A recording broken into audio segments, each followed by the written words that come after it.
So I was testing different recommendations. I was extrapolating the data in a way that I could show people how it was working for me.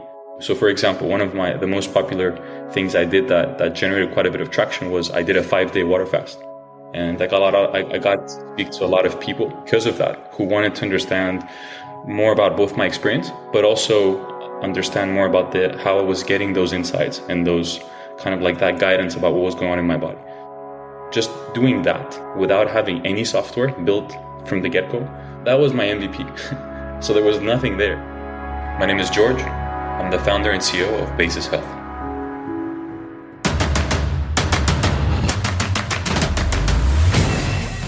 This is Code Story, a podcast bringing you interviews with tech visionaries who share in the critical moments of what it takes to change an industry and build and lead a team that has your back. I'm your host, Noah Lappart, and today how Georgallides is using your wearable data to put your health on autopilot. All this and more on Code Story.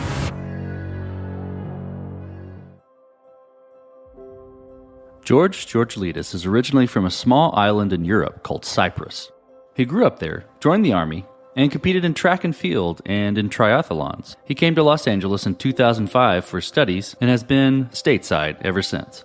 He's a passionate polymath, speaking quite a few languages and regularly takes on new challenges. In learning these languages, he finds that it helps him to break down barriers in connecting with people. George has been in the health tech space for some time. When he started working on designing a pacemaker, he interviewed surgeons who were working on patients with metabolic illnesses. Seeing these illnesses, which are lifestyle-driven, was very formative for his mission to automate a healthy lifestyle. This is the creation story of Basis Health. On a very high level, Basis is using artificial intelligence to build your optimal day. This is meant for people who already have a wearable device. So Apple Watch, Oura, Whoop, Fitbit, any one of those we're already integrated with. And we also work with your calendar data. So there's two key ingredients basically to what we're doing and to our unique selling proposition. One is most of the wearables have companion apps that give you a lot of data and insights to help you figure out how to understand what's going on in your body. But the truth is, we've had hundreds of interviews at this point. People are really disappointed with those apps. They give them a bunch of data, insights that are great, but no one really has time or even the training to understand how to apply those things every day in their life. Every single day you have to make multiple decisions from the moment you wake up. Every single decision you make has some kind of domino effect on how well you perform that day, but also how it trickles into the rest of the week and the month and even long term, right? It's one of those things where AI and software is really way better than humans to do a lot of that grunt work. But then the second thing is, one of the things that has been a challenge for many of the other products to figure out how to make those AI recommendations fit in your life was not knowing what your schedule looks like. So we integrate with the calendar, and we don't just write on the calendar, which is like the typical way that most products do. We actually read from the calendar. We try to understand, what does your day look like? What type of events tend to impact your stress levels the most? We'll help motivate you around, your better sleep habits, better movement habits, better stress habits around even your events. We're trying to essentially create behavioral change and improve behavioral habits around health by empowering people to be more productive and more performant with the things that they care about in their life. I've been in the health tech and healthcare space for some time. I had a lot of amazing coaching, a lot of amazing direction. I was fortunate to be very well educated in what to eat, how to manage my body, how to understand the implication of decisions in my long-term health. But then I started working on a pacemaker. And one of the most formative kind of moments in my life there was going and visiting with a hospital called UCLA Torrance, speaking with surgeons who were working on patients with metabolic illnesses. Specifically, one surgeon said he had performed 14 amputations in a single week. And just going around and seeing these people and seeing that, metabolic illnesses, very much so, we know now are lifestyle driven. So that was already getting me to the point of saying, I want to do something that's going to help empower people to make better decisions day by day. More recently, I worked on an FDA product for home testing, specifically for COVID-19. So I was on the diagnostic side, but still, I felt it wasn't there yet. I wanted to get even further, support daily decisions. So Basis was a culmination of those experiences, but also personal ones. So I went through a bit of a burnout, very much so a byproduct of me just not having an ear on what was going on in my body while pushing myself, both competition and work. And then also just personal losses, people who were cleared from doctors, from periodic exams, and that wasn't actually what was going on in their body. They were actually much sicker than what a once a year test could diagnose. So a combination of all that led me to want to build like a personalized biofeedback solution, basically. So something that's essentially you can pull out from your pocket and you can see what's going on in your body, and it can give you the direction you need to make the next best health-related decision for yourself. So tell me about the MVP, so that first product you built. How long did it take you to build? And what sort of tools did you use to bring it to life? So funny enough, I've done a lot of MVPs in my life. I've shipped products. I've obviously done many of the mistakes of waiting a very long time before I ship. Not shipping at all many times, just keeping validating. With this one, I literally just started putting together insights. I was doing my own data science on my own data.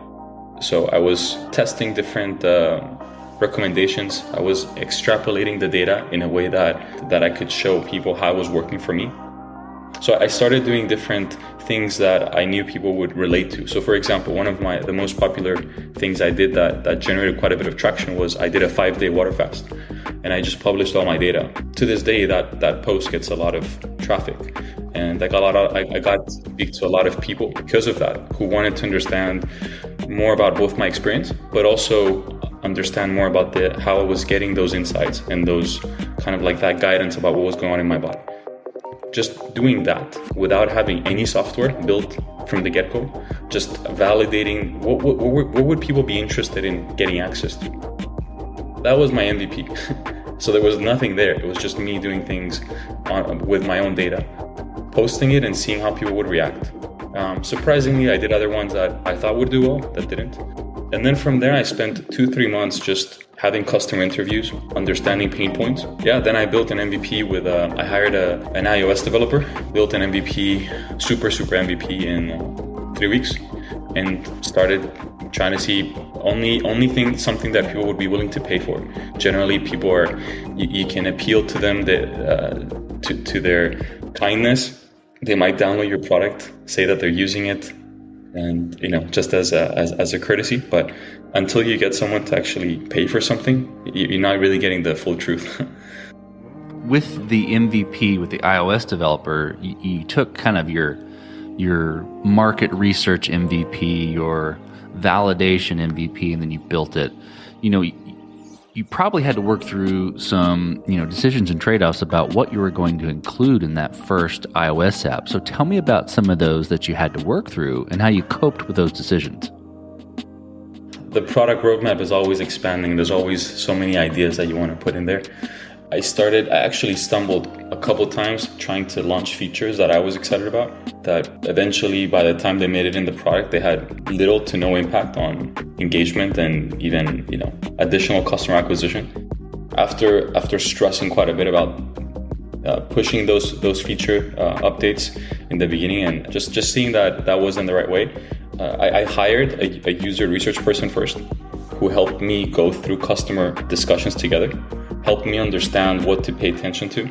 I found that was probably one of the most important lessons I've had over the last 2 years, is just separating truth from courtesy again. And every week with my team, I review all the findings. We identify 2 features and we let our users vote for what's going to go in. So we already know that it's something that people will actively use. This episode is sponsored by Vanta. You're a startup founder. Finding product market fit is probably your number one priority. But to land bigger customers, you also need security compliance. And obtaining your SOC 2 or ISO 27001 certification can open those big doors. But they take time and energy, pulling you away from building and shipping. And that's where Vanta comes in. Vanta is the all-in-one compliance solution helping startups like yours get audit ready and build a strong security foundation quickly and painlessly. How, you ask? Vanta automates the manual security tasks that slow you down, helping you streamline your audit. And the platform connects you with trusted VCSOs to build your program, auditors to get you through audits quickly, and a marketplace for essentials like pen testing. Join over 8,000 companies, including many Y Combinator and Techstars startups who trust Vanta. Simplify compliance and get $1,000 off at vanta.com/codestory. That's VANTA.com/codestory. This episode is sponsored by Kinsta. Between juggling client meetings, managing your website, and keeping up with everyday tasks, who has the time to stress out about website security? Well, with Kinsta, the technical stuff is taken care of, so you can focus on what you do best. Kinsta provides managed hosting for WordPress, offering lightning-fast load times, top-tier security, and unmatched human-only customer support. Whether you're a business owner, web developer, or running a digital agency, Kinsta makes managing your website easy and efficient. Kinsta provides enterprise-grade security, being one of the few hosting providers for WordPress with SOC 2 and other certifications, guaranteeing the highest level of security for your website. Thanks to their unlimited free expert-led migrations, Kinsta ensures a smooth transition for you from other hosting providers. Customers have reported 200% faster load times post-migration to their platform.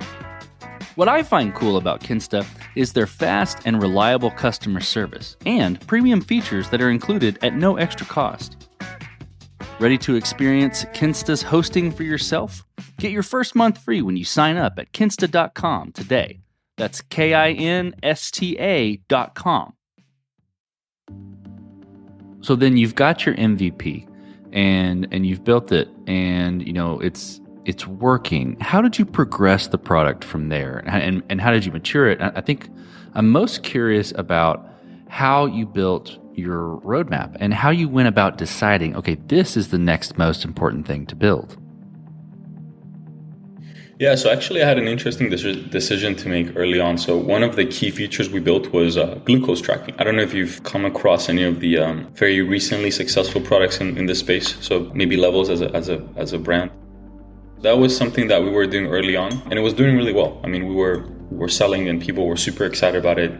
We had a high net promoter score. But at the end of the day, the behavior that I saw within the users that were coming for that product was that they were coming in for 1 or 2 months, or even worse, they were waiting until they would have a healthy string of events happen. So for example, I'm going to go on a trip. I'm going to wait until I come back from my trip, or I'm not really healthy right now. I'm going to wait until 2 months when I'm healthier. Those were the kind of things where, as much as I was trying to push people to change that mindset, I realized that it was making people, I wasn't in it basically helping people get better for the long term. They were just using it to get some additional information in the short term. So I had to cut a very successful feature from my product because I didn't feel that it was the right fit for my long-term vision. As I was growing, the demand for supporting existing users while also growing the brand and growing the user base kept becoming, it became unsustainable for me to manage. I started as a single founder, and I was lucky to find 3 exceptional co-founders, 2 of which I knew from a long time from actually back home. Excellent data scientists themselves, ex-athletes. So basically everyone on the team is an ex-athlete, data scientist, and ex-military. So we've had a lifetime of optimizing performance while also looking at health data. So that really helped kind of make things more streamlined for myself and fit me into a role that I was more fit with pushing the company forward. I'm going to ask a question again about team, and you might repeat a lot of what you just said, but I want to extend it into the full team. And I want to know how you went about building your team, and what did you look for in those people that indicated they were the winning horses to join you, either the founding team or any of your team members that are non-founding. The initial team members were contractors. So before I had other co-founders, and a tactic that I had learned from building other products was it's super important to find the right people to work with from the get-go. So I built a process of multiple tests, paid tests that I use with contractors to validate whether they're the right person. The first 2 people I hired that are still with the company had to pass a series of tests. That does a couple of things. Number one, you're paying them, so obviously the good talent won't do those tests unless you actually pay them. And second of all, the fact that they're going through multiple steps kind of brings them closer to you, and you know that they'd be committed to it. But moving beyond that, beyond contractors, you need to have a real team if you're going to build a venture-backed business and a large business. So when I was looking for my co-founders, I was looking for people who had similar experiences to me and a similar passion and vision to changing the space. And I was lucky to have been around people like that, people who had been ex-athletes, ex-military, spent years doing data science. I was at Stanford, so we have like a very, very good data science background. It was about 4 months into the company's founding that we kind of all came together and decided that this was a vision that we all wanted to work on together.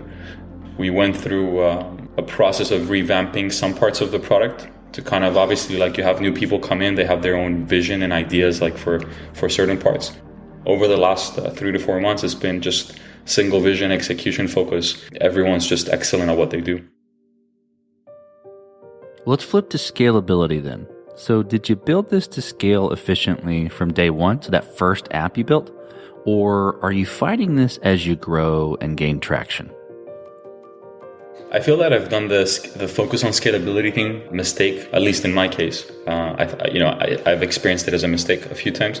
To this day, it's not built to scale, to be honest. I mean, yes, the AI parts are, but we still do a lot of things that are not scalable. For example, we still do manual onboardings. So we're several hundred users in, and we still spend a significant amount of time doing manual onboardings and doing manual support throughout the week. We have multiple engagement loops that require communication with our users, and we feel that that's just a necessity for this. Like, we set a goal for the first couple thousand users. We're going to do it this way. Obviously, it's making us grow slower, but we're learning so much. We're understanding the nuances that every single person, like the challenges that people have when they're onboarding. We're understanding the challenges they have with the information we're giving them. How does it fit or not fit in their life? And we're actually using those communications now to build even conversational AI that we wouldn't have been able to unless we actually participate in those conversations ourselves. So definitely not built to scale from the beginning, not even focused on scalability just yet. Right now, it's just a matter of finding some level of product market fit, and when that happens, then we'll focus on the scalability part. So as you step out on the balcony and you look across all that you've built so far, what are you most proud of? This is probably, from all the projects I've done, this is the one that excites me the most about what it could be. It's not there yet, of course. It's very early, but when I think of what would otherwise get me excited about life and trying to build, would be exactly what I'm working on right now. And I feel excited that when I hear people tell me specific decisions that basis help them improve, how it's making them more performant. And generally, those things excite me. I'm really proud with the personal stories. I mean, we've had users tell us this is a magic trick. Being able to understand what's going on in my body to this level, or being able to understand the distinction between, when my body is going to have the least amount of energy in the day, and when I'm going to be the most energetic. Just things that were almost like we're essentially lifting the hood to show you what's going on in your body and helping you make the decisions of the optimal time to do things every day. Those are the type of micro decisions that over time have a compounded effect. For the users that have been around the longest, they've experienced a much more streamlined and organized and performant life.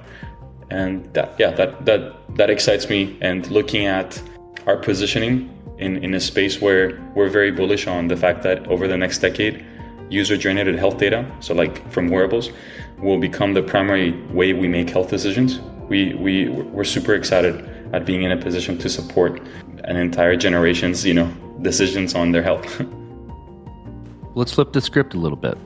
Tell me about a mistake you made and how you and your team responded to it.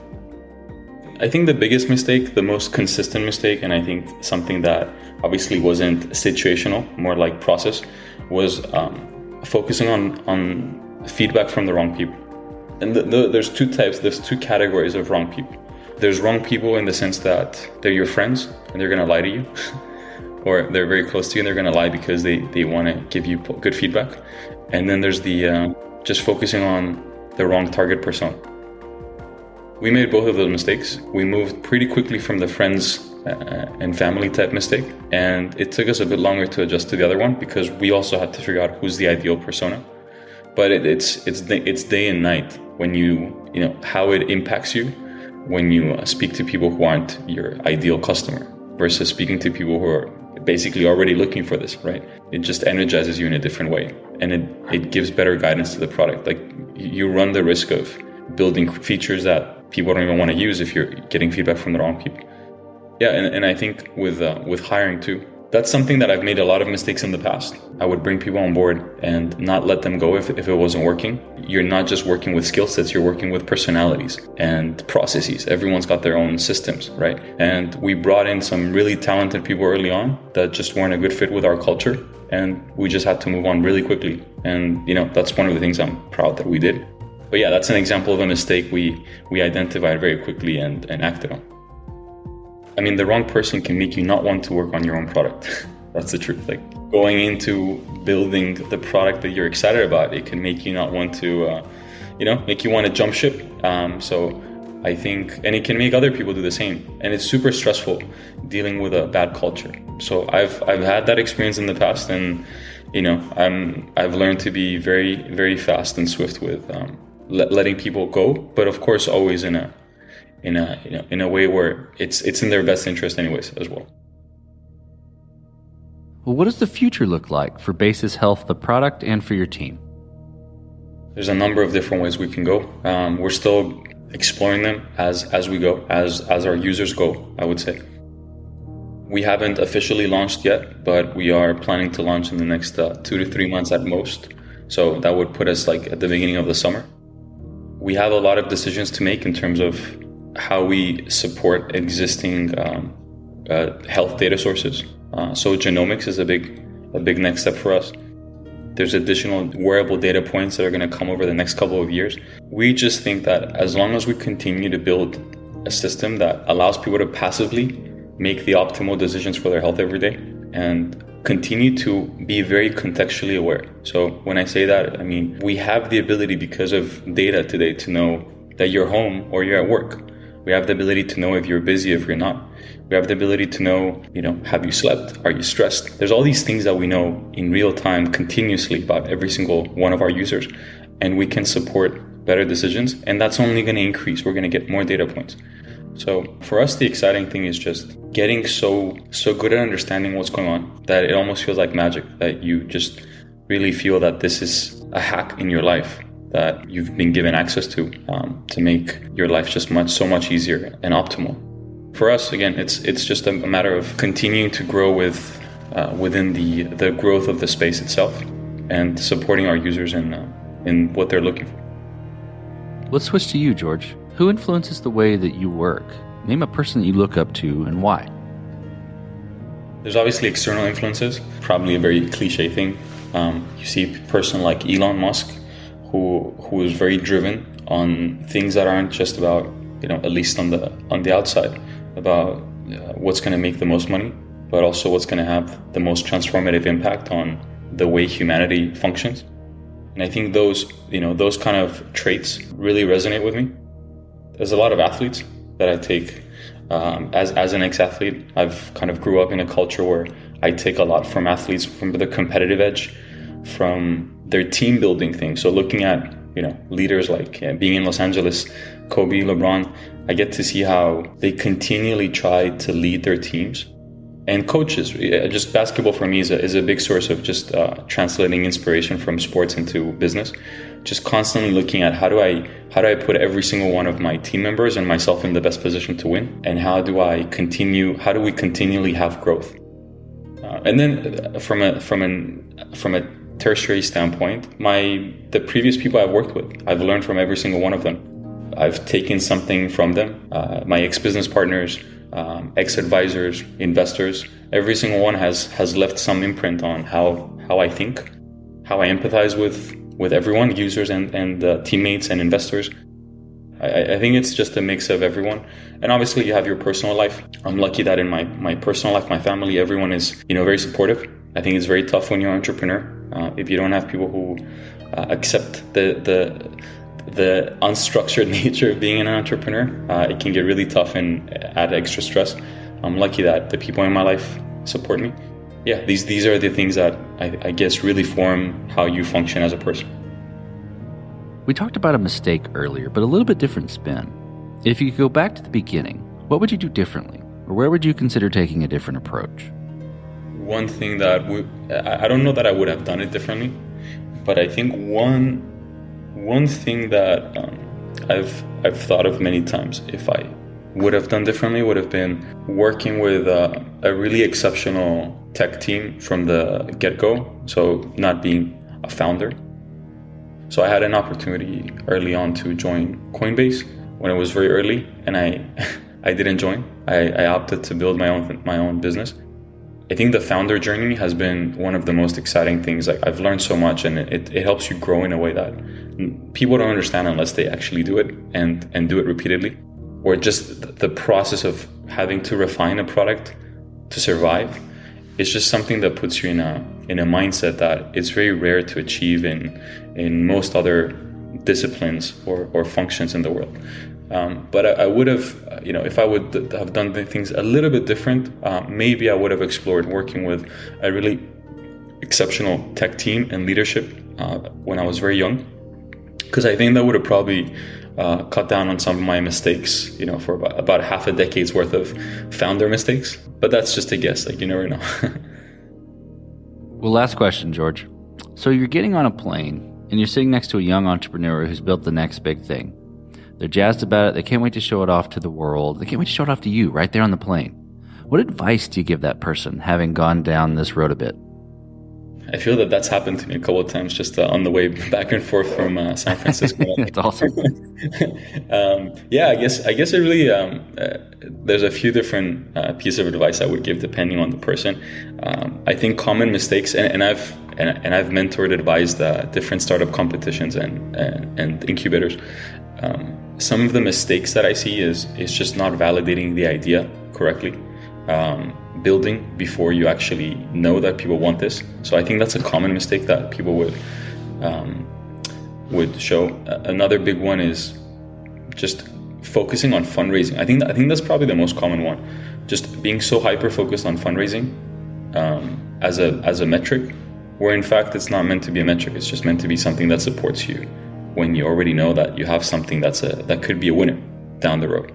So I think that's something where you also see the market has really adjusted in the last couple of years.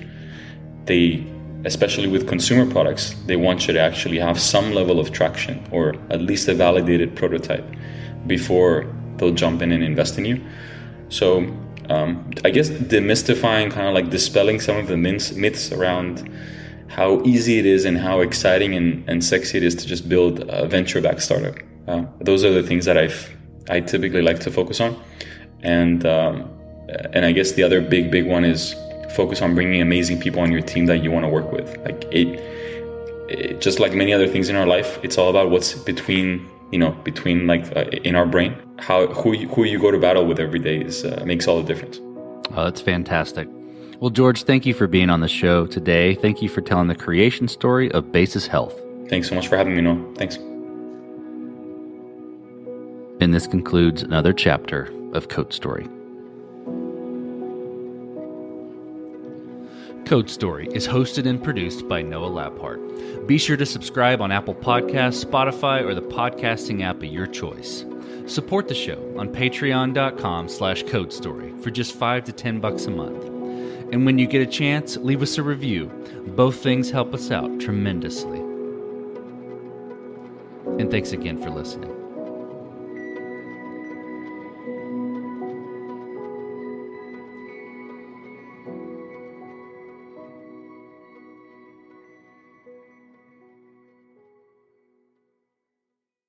Life can be chaotic. If you're running a retail business, don't let disorganized order fulfillment add to the chaos. Use ShipStation instead. With ShipStation, you never have to worry about shipping and fulfillment again. Whether you're running a business out of your garage or you have multiple warehouses, ShipStation is ideal for every phase of your business's growth. Save time with one login for all your stores and by automating repetitive tasks. Plus, you'll save money with the best shipping rates from global carriers. ShipStation's industry-leading features help you deliver a better customer experience. They'll get accurate and faster shipments along with automated tracking updates with your branding. And with up to 88% off UPS and USPS rates and up to 90% off FedEx rates, ShipStation is the fastest and most affordable way to ship. Calm the chaos. Switch to ShipStation today. Start a free trial at shipstation.com/audio. That's shipstation.com/audio. 89% of business leaders say AI is a top priority. But with AI tools popping up everywhere, how do you separate the helpful from the hype? The right choice is crucial, which is why teams at 1/3 of Fortune 500 companies use Grammarly. With over 15 years of experience building responsible, secure AI, Grammarly isn't just another AI communication assistant. It's how companies like yours increase productivity while keeping data protected and private. Designed to fit the needs of business, Grammarly is backed by a user-first privacy policy and industry-leading security credentials. This means you won't have to worry about the safety of your company information. Grammarly also emphasizes responsible AI, so your company can avoid harmful bias. See why 70,000 teams and 30 million people trust Grammarly at grammarly.com/enterprise. That's grammarly.com/enterprise. Grammarly, enterprise-ready AI.